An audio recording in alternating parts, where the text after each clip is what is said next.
ध्रुव राठी एक ऐसा यूट्यूबर जिसने इस 2024 के लोकसभा इलेक्शन को बहुत ज़्यादा इम्पैक्ट किया है और ये इम्पैक्ट किसके फेवर में गया है, किसके विपक्ष में गया है, किस तरीके से पॉलिटिकल लैंडस्केप को उसने चेंज किया है और हरियाणा में ध्रुव राठी क्या इम्पैक्ट डाल रहे हैं, इस पर हम चर्चा करने चल रहे हैं। क्योंकि इस पर चर्चा हुई ही नहीं है सोशल मीडिया में, लेकिन जिस तरीके का रोल ध्रुव राठी कर रहा है, उन्होंने जिस तरीके से वीडियो बनाए और प्रधानमंत्री नरेंद्र मोदी के ऊपर लेकर के जिस तरीके से उन्होंने वीडियो डायरेक्ट बनाए, भारत में डिक्टेटरशिप आने की बात की, डिक्टेटरशिप को कंफर्म किया और एक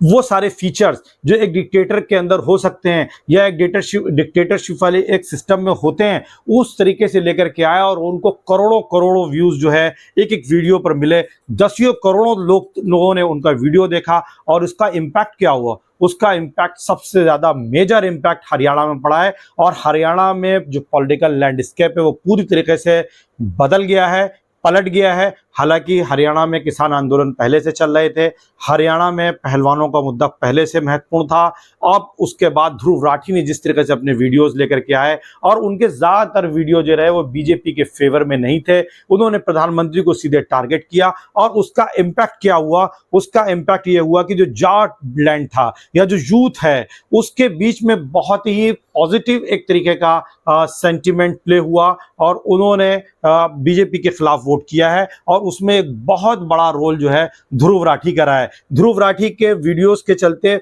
जाटलैंड पूरी तरीके से बदला है और अब हरियाणा में जो 10 सीटें बीजेपी ने पिछली बार 2019 के लोकसभा चुनाव में जीती थी, उन 10 में से अब 8 सीटें इंडिया अलायंस जीत जाए तो कोई बड़ी बात नहीं है, बल्कि 10 में 10 जीत सकती है। ऐसी स्थिति हरियाणा की है। यहां तक कि मनोहर लाल खट्टर जो कि हरियाणा के मुख्यमंत्री रहे हैं, उनकी सीट भी बहुत क्लोज फाइट में है, वो इलेक्शन हार भी सकते हैं, जिस तरीके की रिपोर्ट्स आज 6 फेज के इलेक्शन के बाद आई हैं। तो एक बात बहुत स्पष्ट है कि अगर एक ध्रुव राठी सोशल मीडिया पर जिस तरीके से एक्टिव हैं और उन्होंने जिस तरीके से अपनी बात लॉजिकल लेकर के आए,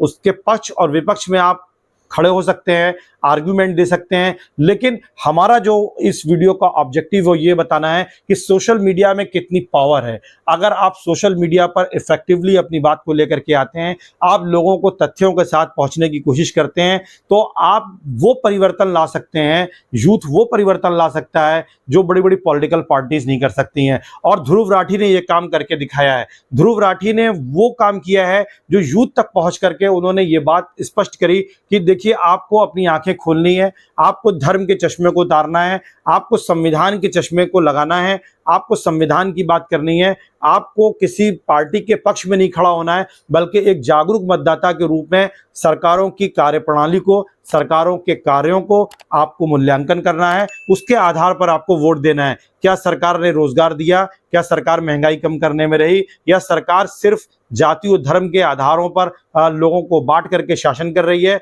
इससे आपको ऊपर उठना है। ये उन्होंने जन जागरूकता का कार्य किया, ऐसा बहुत सारे लोगों का कहना है। कुछ लोग उनकी मुखालफत भी कर रहे हैं, विरोध भी कर रहे हैं, उनके अपोजिशन में भी बोल रहे हैं कि वो आपके के लिए काम करते हैं, वो केजरीवाल के साथ हैं, उनका झुकाव जो है आम आदमी पार्टी की तरफ है, या वो जो है एक तरीके से नक्सल, जो अर्बन नक्सल की बात प्रधानमंत्री कहते हैं, उनमें से हैं। लेकिन उनके जो उठाए हुए सवाल हैं, उनके जो वीडियोस हैं, जिस तरीके से उनको